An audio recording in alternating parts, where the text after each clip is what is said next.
تو جب یہی لفظ عربی کے اندر آیا تو وہاں پہ گاؤ میش کی جگہ اس کو کیا کہنا شروع کر دیا؟ گاموس. اور اگر فصیح عربی بولیں گے جاموس. بھینس کو عربی میں جاموس کہنا شروع کر دیا. گاؤ میش کا مجموعہ کیا بنا دیا گیا؟ جاموس. تو وہاں پہ لکھا ہوا ہے کہ الجاموس نوع من البقری، کہ جو بھینس ہے وہ گائے ہی کی ایک قسم ہے. جب ایک اختلافی مسئلہ تھا نہیں، ہم نے اپنے معاشرے کے اندر ایسے بیان کیا، نوجوان نسل پریشان ہو گئی. وہ یہ کہنے لگ گئی یار کس کا دین مانے؟ اگر آپ نے اس طرح بیان کیا ہوتا کہ پہلے دور میں نہیں تھی، آج کے دور میں آ گئی ہے، اس کا قیاس اس طرح کریں گے تو نوجوان نسل کے اندر ذہنی خلجان جو دین کے بارے میں پیدا ہوا تھا وہ پیدا ہو ہی نہیں سکتا تھا. ایک یہ مسئلہ. دوسرا بڑا مسئلہ ہم نے کل بھی مفصلاً بیان کیا، عقیقے کا. جب یہ سوال پوچھا جاتا ہے کہ قربانی کا جانور کر رہے ہیں، بڑے جانور میں کتنے حصے ہوتے ہیں؟ 7 حصے ہوتے ہیں. کیا 7 حصوں میں ہم کوئی بھی ایک حصہ عقیقے کا رکھ سکتے ہیں؟ وہ آپ کو کیا کہیں گے کہ یہ عقیقہ ہوگا ہی نہیں، اس میں قربانی والے جانور میں عقیقہ ہو ہی نہیں سکتا. اگر کوئی کرے گا تو قربانی بھی صحیح نہیں ہے. جب مسئلہ اس صورت میں بیان کیا گیا تو سننے والوں کے اندر خلجان پیدا ہو گئے کہ کچھ مولوی یہ مسئلہ بیان کر رہے ہیں اور کچھ مولوی یہ مسئلہ بیان کر رہے ہیں، ہم کس کی بات مانیں؟ میری نوجوان نسل، نوجوان دوستوں، کوئی بھی شے جب آپ کے سامنے آتی ہے اس میں آپ فیصلہ کر لیتے ہیں، ایک دوسرے سے پوچھتے ہیں، آپ یہ فیصلہ کر لیتے ہیں کہ یہ بات صحیح ہے یہ غلط ہے. دین کے معاملے میں ہمارے پاس جان چھڑانے کے لیے ایک ہی جملہ رہ گیا، کون سا دین صحیح ہے، کس مولوی کے دین پہ عمل کریں؟ اللہ تعالیٰ نے فرمایا فَأَعْتَبِرُوا يَا أُولِي الْأَبْصَارِ، کیا تمہارے پاس عقل نہیں ہے کہ تم دین کے مسئلے کو سوچ بوجھ کر کے اس کے پیمانوں کے اوپر فرق ساتھ کوئی فیصلہ کر سکو کہ دین کا کون سا مسئلہ صحیح ہے کون سا غلط ہے؟ اب یہی مسئلہ عقیقے کا آپ لیں. اگر آپ کہتے ہیں کہ قربانی کے جانور میں جو 7 حصے ہوتے ہیں ان میں سے کوئی بھی حصہ، 1 حصہ، 2 حصے، 3 حصے عقیقے کے کرنے جائز نہیں ہے، تو ہم پہلے عقیقے والی حدیث پڑھتے ہیں. عقیقے والی حدیث میں حضور نبی کریم علیہ السلام نے فرمایا، عائشہ صدیقہ رضی اللہ تعالیٰ عنہ سے مروی ہے کہ حضور نے حکم دیا کہ انی غلامی شاتان مکافیاتان، کہ اگر بچہ پیدا ہوا ہے نا، بیٹے کی طرف سے 2 سالم شدہ بکریاں دی جائیں گی، وہ ذبح کی جائیں گی. وَعَنِ الْجَارِيَّةِ شَاةٌ، اگر بچی ہے تو 1 سالم شدہ جو بکری ہے وہ ذبح کی جائے. اس حدیث کے اندر مجھے آپ بتائیں کس کا لفظ ہے؟ بکری کا. کس کا لفظ ہے؟ بکری کا. اور قرآن پاک میں بھیڑ کے لیے الگ لفظ استعمال ہوا یا نہیں ہوا؟ الگ لفظ استعمال ہوا.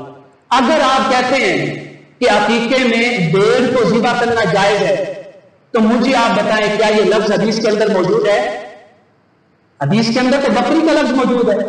جب آپ نے بھیڑ کی اجازت دے دی، وہ کیوں دی؟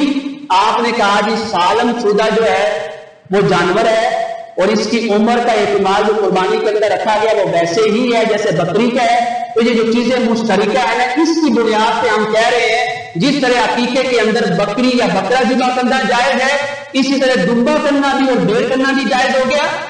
ہم کہیں گے جس طرح آپ نے یہ قیاس کر کے یہ نکال لیا ہے تو پھر عقیقے کا حصہ رکھنا یہ کہاں سے ناجائز ہو گیا؟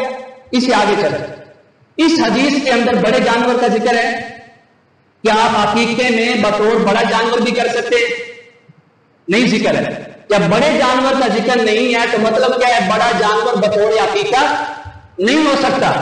اب آپ کے سامنے یہ حدیثیں بیان نہیں کی جاتی. میں اس مسئلے پہ جو بیٹھا ہوں، میرا آج کا مقصد کوئی یہ نہیں ہے کہ کسی مسئلہ پہ کیا کریں، کسی مسئلہ کے بارے میں فیصلہ کروں. میں آپ کو 2 باتیں سمجھانا چاہتا ہوں کہ جو لوگ اس طرح کے مسائل بیان کرتے ہیں ان کو پیغام دینا چاہتا ہوں کہ ایک مسئلے کے اندر جتنی حدیث پاک ہے وہ آپ عوام کے سامنے کیوں نہیں رکھتے ہیں؟ ساری حدیث پاک بیان کرنے کے بعد جب آپ مسئلہ بیان کریں گے سننے والوں کو دینا جو ہے وہ وسیع ہوگا، ان کے لیے فیصلہ کرنا آسان ہے.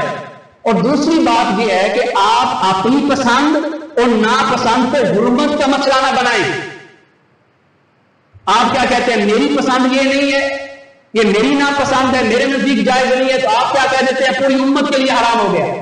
صحیح حدیث پاک کے اندر موجود ہے، علامہ ابن حجر اسقلانی نے فتح الباری کے اندر جو صحیح بخاری شریف کی شرح اس کے اندر واضح طور پہ بیان کیا کہ روایات موجود ہیں معجم صغیر کے اندر اور معجم کبیر امام طبرانی کی.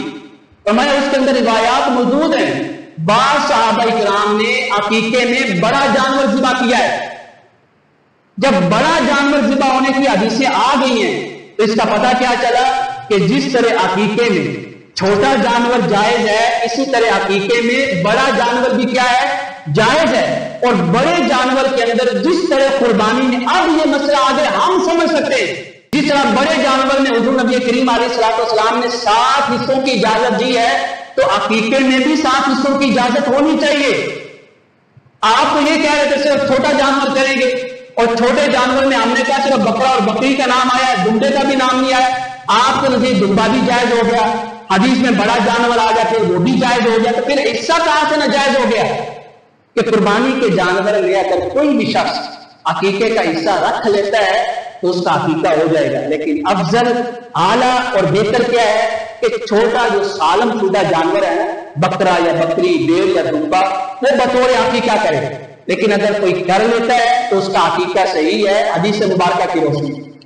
تیسرا بڑا اختلافی مسئلہ جو بیان کیا جاتا ہے ہمارے معاشرے میں، وہ کہتے ہیں اگر کسی نے ناخن کاٹ لیا یا جسم کے کسی بھی حصے کے بال کاٹ لیے اور وہ قربانی کرنا چاہتا ہے تو وہ شخص گناہگار ہوگا۔ بعض یہاں تک کہتے ہیں اس کی قربانی صحیح نہیں ہوگی۔ کیوں جی صحیح نہیں ہوگی؟ صحیح مسلم شریف میں حدیث پاک ہے، حضرت ام سلمہ رضی اللہ تعالیٰ عنہ سے روایت ہے کہ آقا کریم علیہ السلام نے فرمایا تم میں سے جو شخص قربانی کرنا چاہے نا اور ذی الحجہ کا چاند نظر آ جائے تو فرمایا فَلْيُمْسِكْ سے تنشاری وَأَظْفَارِهِ، وہ نہ تو اپنے بال کاٹے، جسم کے کسی بھی حصے کے بال نہیں کاٹے گا، نہ ہی اپنے ناخن کاٹے گا۔ وہ کہتے ہیں دیکھیں اس حدیث پاک میں آقا کریم علیہ السلام نے حکم دے دیا ہے کہ جسم کے کسی حصے کے بال نہیں کاٹنے ہیں اور ناخن وغیرہ نہیں کاٹنے ہیں۔ اب اگر کوئی کاٹے گا تو گناہگار بھی ہوگا اور اس کی قربانی بھی صحیح نہیں ہوگی۔ ہم کہتے ہیں پھر آپ نے مسئلے کے اندر صرف ایک حدیث بیان کی، دوسری حدیث پھر آپ چھوڑ گئے۔ یہی مسئلہ میں آپ کو سمجھانا چاہ رہا ہوں، آپ جب بھی کسی مسئلے کے اندر کسی کی رائے سنیں اس سے پوچھیں کیا اس مسئلے میں صرف یہی حدیث پاک ہے جو آپ بیان کر رہے ہیں یا اور بھی حدیث موجود ہے؟ اگر وہ کہتے ہیں نہیں یہی حدیث پاک ہے تو آپ کسی سے تحقیق تو کروا لیں۔ ایک بزنس کرنا ہو، کاروبار شروع کرنا ہو، آپ کتنے لوگوں سے پوچھتے ہیں؟ شرعی مسئلہ آپ سوشل میڈیا پہ بیٹھ کے ویڈیو دیکھ کے گھر کے اندر بستر کے اوپر لیٹے ہوئے کہیں بھی آپ نے فیصلہ کر لیا فلاں مسجد والے غلط ہیں فلاں مسجد والے صحیح۔ آپ نے مسجدوں میں جا کے ائمہ سے پوچھا، اماموں سے پوچھا، خطیبوں سے پوچھا کہ کیا اس مسئلے کے اندر کوئی حدیث پاک ہے؟ اب دوسری حدیث پاک بیان ہی نہیں کی جاتی، یہ بھی صحیح مسلم شریف کی حدیث پاک ہے۔ اما عائشہ صدیقہ رضی اللہ تعالیٰ عنہ سے نا کاٹنے والی کس سے روایت ہے؟ حضرت ام سلمہ سے، ہماری اما جان۔ اور کاٹنے والی کس سے روایت ہے؟ حضرت ام عائشہ صدیقہ رضی اللہ تعالیٰ عنہ سے۔ آپ سنیے سے مسلم شریف کی حدیث پاک آپ فرماتی ہیں آقا کریم علیہ السلام جب بھی قربانی کا جانور لاتے تو میں آپ کی قربانی کے جانور کا ہار جو ہے نا اپنے ہاتھ سے بنا کرتی تھی، اپنے ہاتھ سے ہار بنا کے اس قربانی کے جانور کے گلے میں ڈالا کرتی تھی۔ یہ جو ہم ڈالتے ہیں نا ہار وغیرہ، کوئی بھی نشانی وغیرہ، یہ بھی سنت پاک ہے۔ اور آقا کریم علیہ السلام کے بارے میں فرمایا ما یمسک عن شیء مما یمسک عنہ المحرم، آپ کسی بھی ایسی شے سے رکے نہیں رہتے تھے جس شے سے ایک محرم شخص احرام باندھنے والا رکا رہتا ہے، یعنی کوئی بھی ایسا کام کرنے سے اپنے آپ کو دور نہیں رکھتے تھے جس کام کو کرنے سے ایک محرم احرام باندھا ہوا شخص نہیں کرتا تھا۔ مجھے آپ بتائیں جس نے احرام باندھا ہوا ہے وہ بال کاٹ سکتا ہے؟ نہیں کاٹ سکتا۔ ناخن کاٹ سکتا ہے؟ جسم کے کسی حصے پہ جو ہے کوئی بھی شے چلا سکتا ہے؟ نہیں چلا سکتا، بال وغیرہ کاٹنے کی، ناخن وغیرہ کاٹنے کی۔ اما عائشہ صدیقہ رضی اللہ تعالیٰ عنہ کیا فرما رہی ہے کہ حضور نبی کریم علیہ السلام نے کوئی وہ کام نہیں کیا ہے قربانی کی حالت میں جو ایک احرام باندھنے والا شخص کرتا ہے۔ اس سے کیا لگا کہ آقا کریم علیہ السلام نے ناخن مبارک کاٹنا نہیں چھوڑے، بال مبارک کاٹنا نہیں چھوڑے۔ ایک حدیث مبارکہ کہہ رہی ہے کہ کاٹنا چھوڑ دیں۔ اب ہم کیا نتیجہ اخذ کریں گے؟ واجب کا اخذ کریں گے تو ایک حدیث پہ عمل کرنا پڑے گا، دوسری حدیث چھوڑنی پڑے گی۔ اب ہمارے سامنے ایک ہی کیا رہ گیا، ہم یہ کہہ دیں کہ مستحب ہے۔ اگر کوئی شخص ناخن وغیرہ نہیں کاٹتا ہے، بال وغیرہ نہیں کاٹتا ہے تو اس کا ثواب ہے، اجر عظیم ہے، اور اگر کوئی کاٹ لیتا ہے تو حدیث اما عائشہ صدیقہ رضی اللہ تعالیٰ عنہا کی روشنی میں نہ تو اس کی قربانی ناجائز ہوگی، نہ ہی اس شخص کو کوئی گناہ ملے گا۔ اب اگر آپ کے سامنے یہ دونوں حدیثیں بیان کی جاتی، آپ کو یہ فیصلہ کرنا آسان ہو گیا تھا یا نہیں ہو گیا؟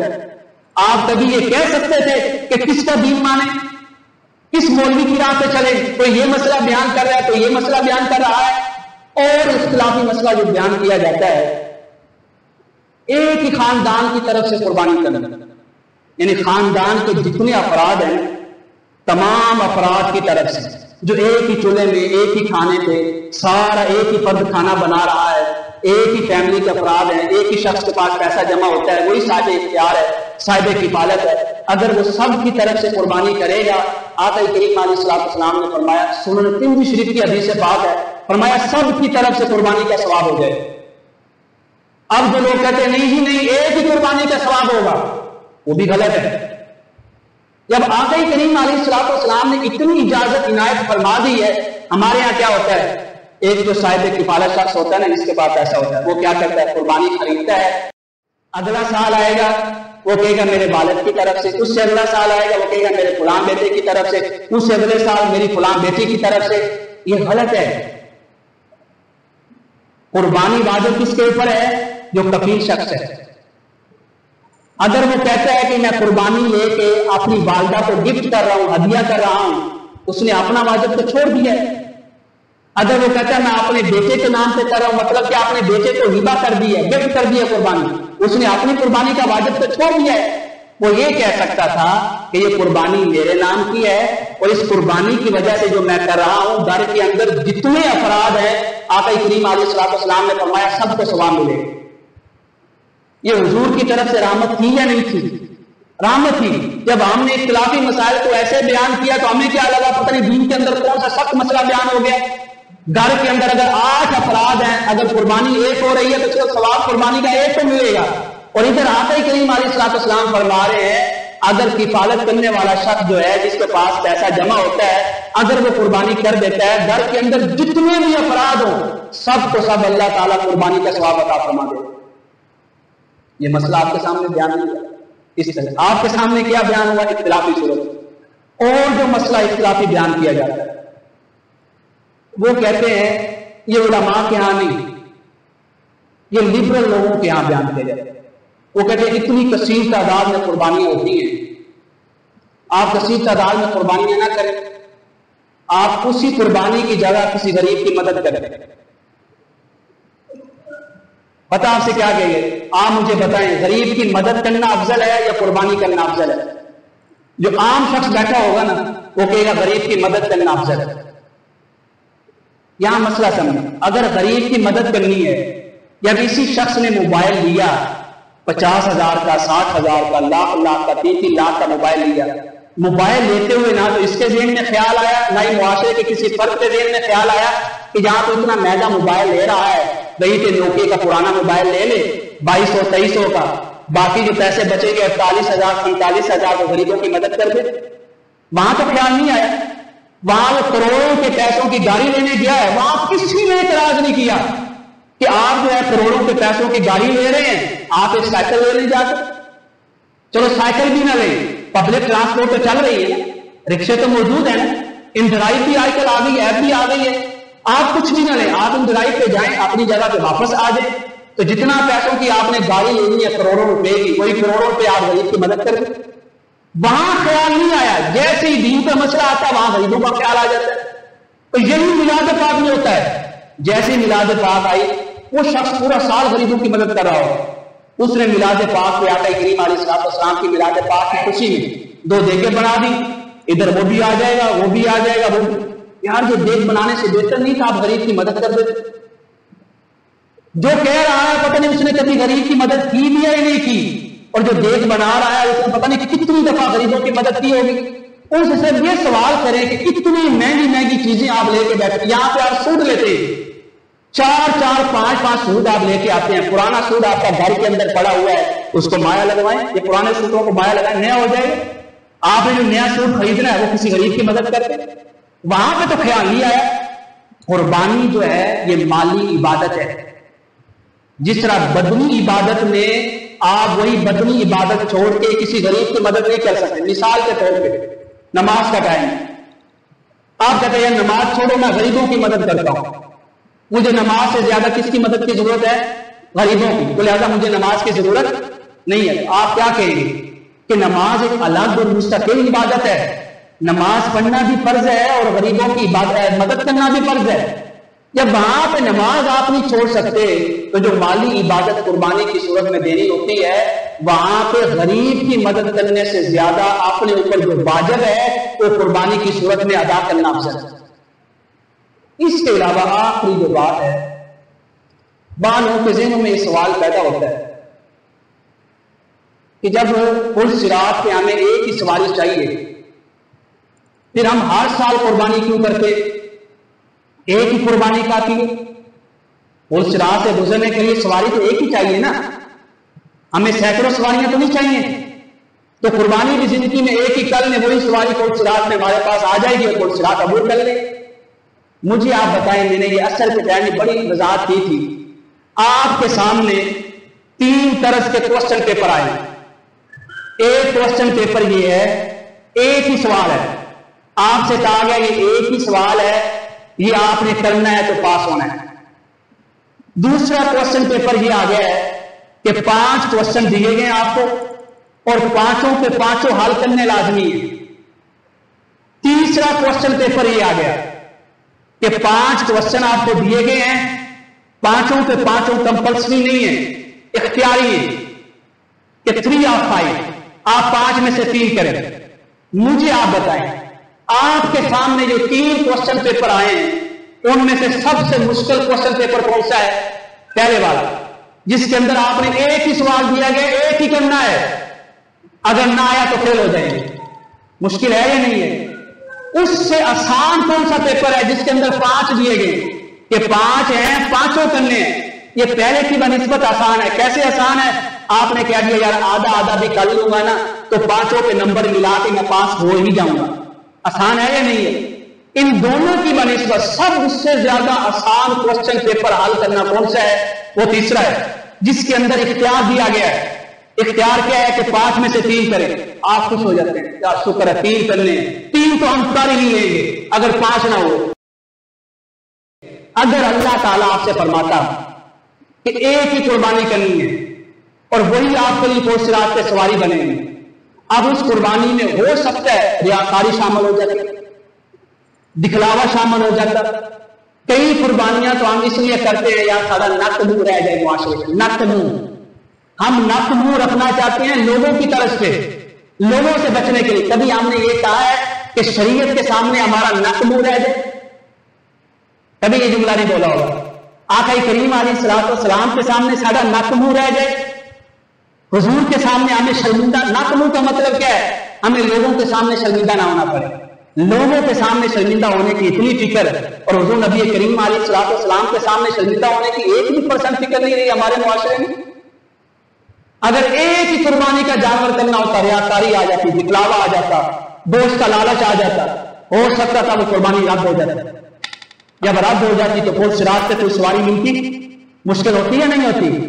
اسی طرح جب آپ کو ہر سال قربانی کرنے کی اجازت ہے نا، یہ اللہ تعالیٰ کی رحمت کی طرف اشارہ ہے کہ اگر آپ نے 5 قربانیاں کی ہیں، 5 میں سے اللہ تعالیٰ اپنی رحمت اور فضل کے ذریعے ایک تو قبول کر لے گا، وہ ایک تو ہمارے لیے پل صراط پہ جو ہے سواری کا کام دے گی، اللہ کی رحمت کی طرف اشارہ ہے، اور دوسرا عزت اور تقریم کی طرف اشارہ۔ دنیا کے اندر جس کے گھر میں 4 گاڑیاں کھڑی ہوں، لوگ کہتے ہیں 4 گاڑیاں ہیں، اور آخرت میں اگر جب وہ پل صراط کے پاس آ کے کھڑا ہوگا اور سینکڑوں کی تعداد میں جانور جو ہیں سواریوں کی شکل میں کھڑے ہوں گے، اس کی عزت میں اضافہ ہوگا یا نہیں ہوگا؟ اس کی عزت میں اضافہ ہوگا۔ اسی طرح جب 1 سے زائد سواریاں آپ کے گھر میں کھڑی ہیں، آپ کسی کو بھی کہہ سکتے ہیں یار میری فلاں گاڑی لے جا، دوسرا شخص آگے آپ اس کو کہہ سکتے ہیں میری فلاں گاڑی لے جا۔ یہ تو ہمارے معاشرے میں ہے نہیں نا، گاڑی دینا تو ہمارے معاشرے میں نہیں ہے کہ ہم کسی کو کہہ دیں گا۔